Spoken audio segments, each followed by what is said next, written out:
2025년 한 해 예산이 얼마인지 아십니까? 673조 3천억 원이라고 합니다. 673조! 이 어마어마한 돈을 그냥 집행하느냐? 그건 아니죠. 꼼꼼하게 따져보고 분석한다고 하는데요. 그럼 누가 하느냐? 우리가 몰랐던 이야기 국회 특파보기. 오늘의 질문 클릭합니다.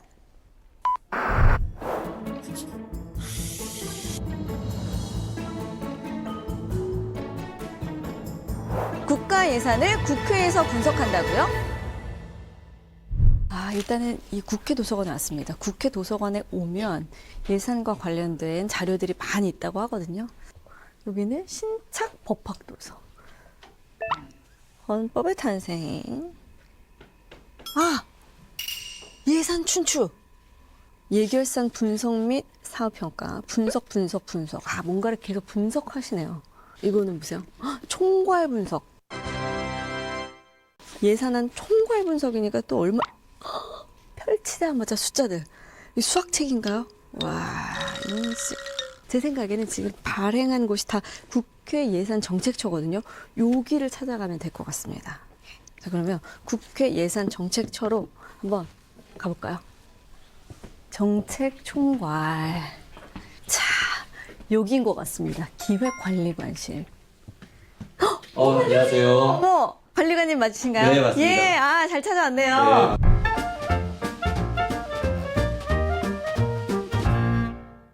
아니, 근데 이름이 국회 예산 정책처. 네. 그래서 국회에서 쓰는 예산을 네. 뭐 분석하고 집행하고 운영하고 이런 곳인 줄 알았는데 네. 그게 아니더라고요. 국회뿐만 아니라 전 국가 예산을 다 분석하는 그런 의회 전문 재정기관이라고 이해하시면 될 것 같습니다. 전 국가 예산이요? 맞습니다. 와, 그러면은 국가의 예산, 그러니까 막 그렇게 큰 단위의 액수가 나오는 거겠죠. 네, 올해 기준으로 국가 전체 예산은 약 673조 원입니다. 600조. 네. 공이 몇 개인지를 모르겠더라고요. 혹시 국장님은 알고 계신가요? 보면은 아시겠지만 공이 12개거든요. 12개요? 네. 그럼 볼 일이 없으니까. 맞습니다. 예. 네. 그래도 바로 나오시네요. 자, 그러면 왜 국회가 정부 예산을 분석하는 걸까요? 그 부분은 이제 재정 민주주의하고 좀 연관이 되어 있는데요. 영국의 권리장전에서 대표로 나왔던 문장이 의회의 승인 없이 과세가 없다. 이제 그때부터 이제 시작이 돼서 사실상 이제 조세 법률주의로 확정이 되었었는데 이제 현대에서는 그게 더 확장이 돼서 수입뿐만 아니라 지출 부분에 있어서도 또 국민의 대표가 그 내용을 심사하고 승인해야 된다. 예, 그런 원칙을 재정 민주주의 원칙이라고 이해하시면 될 것 같습니다. 그러니까 제대로 잘 쓰고 있는지 보는 거군요. 그렇습니다. 꼼꼼하게 따져보는. 예산을 편성하는 것 자체가 어마어마한 권한입니다. 어느 사업에 얼마만큼의 돈을 넣을지를 결정을 정부가 하기 때문에 편성을 정부가 하는 만큼 국회에서는 그 내용을 심의하고 확정한다. 그게 이제 권력분립의 원칙이 네. 구현되는 원리라고 또 이해하시면 될 것 같습니다.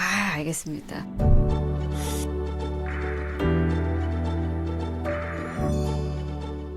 그러면 국회 예산 정책처에서 하는 일, 주요 네. 업무에 대해서 좀 설명해 주세요. 크게 한 3가지 정도라고 설명을 드릴 수 있겠는데요. 그 첫 번째 스텝이 내년도에 과연 우리나라의 경제 성장이 얼마가 될 거냐.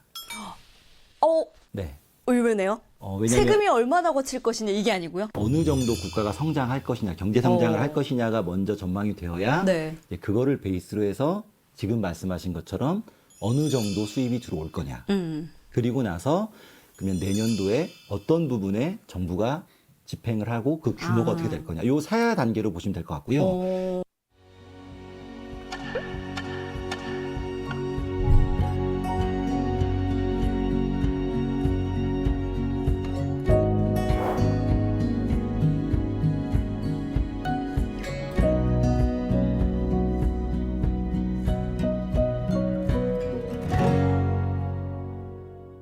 그러면 2025년은 벌써 이제 나왔잖아요. 네. 673조라는. 네. 그러면 이곳에서는 벌써 내년 예산을 준비하시나요?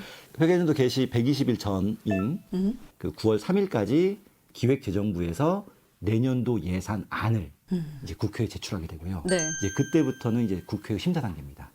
본격적으로 내년 예산을 다루는 건 9월부터라 생각하면 되네요. 저희 처는 제일 먼저 보고서를 작성하는 기관인데요. 그렇게 따지면 저희는 사실 7월부터 사실 이제 7월부터. 준비를 한다. 예. 꼼꼼히 분석하고 따지다 보면 분명히 잘못된 부분들도 있을 거잖아요. 그렇습니다. 예. 그런 경우에는 어떻게 하시나요? 분석한 자료를 거의 한 20권에 가까운 봤습니다. 예, 예, 엄청난 그래프와 숫자와 맞습니다. 표들이 있더라고요. 네. 저희가 분석을 해본 결과 뭔가 문제가 있다라고 생각되는 사업에 대해서는 네. 이 보고서에서 내용을 다 실었습니다. 어떤 이유 때문에 내년도 예산이 어떤 문제가 있을 수가 있다. 아. 예, 의원님들이 이 보고서를 받아보시고 이제 정부 부처를 상대로 예를 들어서 예산정책처 보고서에 따르면 이 사업이 이런 문제가 있다라고 지적이 됐다. 네. 이제 그렇게 질문을 하시고 이제 그런 과정에서 가장 최우선의 기초 자료로 활용되고 있습니다. 네. 그런 걸 바탕으로 이제 국정감사 때 막 질의를 하시고 하는 네, 거예요. 국정감사 때라든가 특히 예산안 때 아. 이런 걸 바탕으로 해서 의견을 내십니다. 야, 근데 아까 저는 저걸 펼쳐보기만 해도 너무 머리가 아프던데. 어떤 사업에 쉽게 접근하실 수 있고 네. 내용을 일단 이해하시고 문제점을 빨리 파악하실 수 있게 그래서 저희가 이제 그런 보고서를 제공한다고 이해하시면 될 것 같습니다. 사실 오늘 제가 국회 도서관에서 찾아봤거든요. 네, 네. 국민들도 원하면 네. 언제든지 볼 수 있는 자료인 거죠. 저희가 발간하는 모든 자료는 지금 말씀하신 도서관뿐만 아니라 저희 예산정책처 홈페이지에 다 파일을 올려놓고 있고요. 네.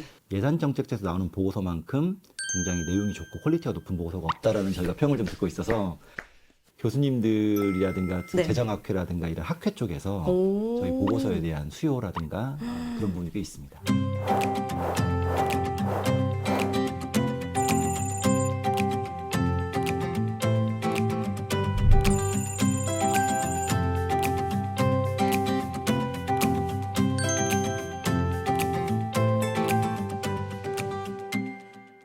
현장을 답사하러 가거나 이런 네. 일들도 있을 것 같아요. 그렇습니다. 예를 들어서 이렇게 도로를 내게 됐는데 토지 소유주하고 어떤 분쟁이 생겨서 토지 매입이 안 되고 있다.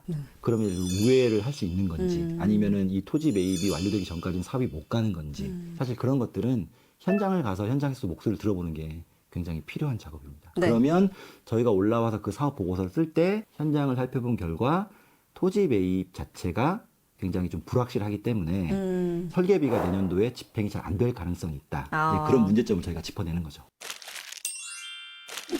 출연자가 묻고 진행자가 답한다. 거꾸로 퀴즈. 제가 예산과 관련된 간단한 간단한 거 퀴즈를 맞죠? 준비했습니다. 네. 예. 자, 국회가 정부가 제출한 예산안을 깎을 수도 있고 늘릴 수도 있다.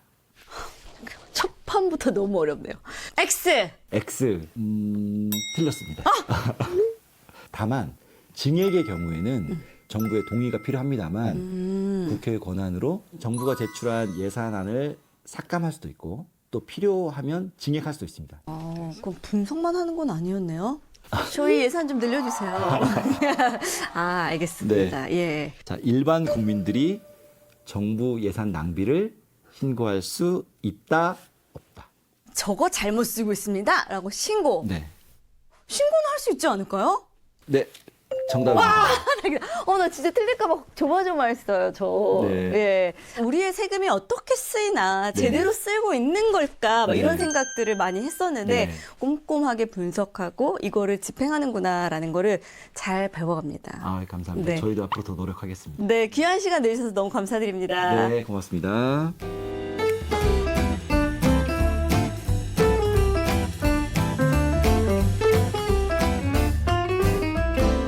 마라토너가 끝까지 잘 뛰려면 페이스메이커의 도움이 필요하죠. 국회 예산 정책처도 나라의 예산이 제대로 쓰이는지 돕는 역할을 하는 곳이다. 이렇게 말할 수 있을 텐데요. 정부 예산이 어떻게 분석되고 심사되는지가 궁금하다면 국회 예산 정책처의 분석 자료 누구나 관람할 수 있다는 사실 꼭 기억해 주세요.